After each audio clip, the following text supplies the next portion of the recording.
មុននឹងបញ្ចប់នេះខ្ញុំសូមលើករឿងមួយក្រៅបន្តិចព្រោះវាឃើញជ្រុលច្បល់ខ្លីទេបាទប្រហែលថ្ងៃនេះឃើញរឿងស្អីកាត់ក្រសួងរួមក្រសួងតម្លាក់ក្រសួងទៅជាអគ្គនាយកដ្ឋាន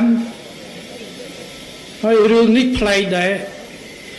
ដល់ខ្ញុំជានាយករដ្ឋមន្ត្រីអត់ដឹងរឿងហ្នឹងតែដឹងតាម Facebook វិញដូចប្លែកបាទខ្ញុំសូមបញ្ជាក់អ្នកដែលបង្កើតរឿងបង្កើតស្អីនេះគឺគ្មាន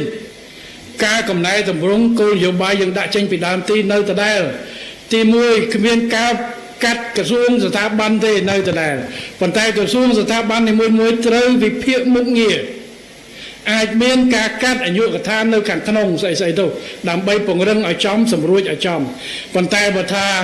កាត់ក្រសួងនេះក្រសួងនោះថ្ងៃមុនគេដាក់សារមកខ្ញុំគេថាលើសម្ដេចធិបតីមានផែនការកាត់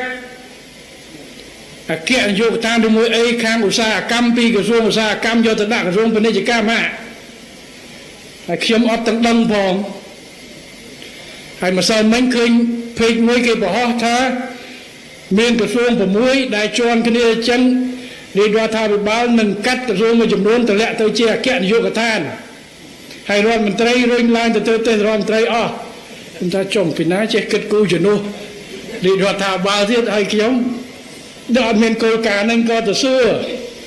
ខាងមុខងារសាធារណៈគេលើពេលប្រជុំហ្នឹងមានគិតអាហ្នឹងខ្ញុំថាបើគិតអាហ្នឹងជប់គិតទៅព្រោះគោលកំណត់ឲ្យទៅពង្រឹងស្ថាប័នមួយពង្រឹងតួនាទីភារកិច្ចកុំឲ្យជាន់គ្នាស្ថាប័នមួយសម្រួចឲ្យចំគោលដៅឲ្យស្របទៅតាមស្ថានភាពវិវត្តនៃស្ថានភាពសេដ្ឋកិច្ចសង្គមបច្ចេកវិទ្យា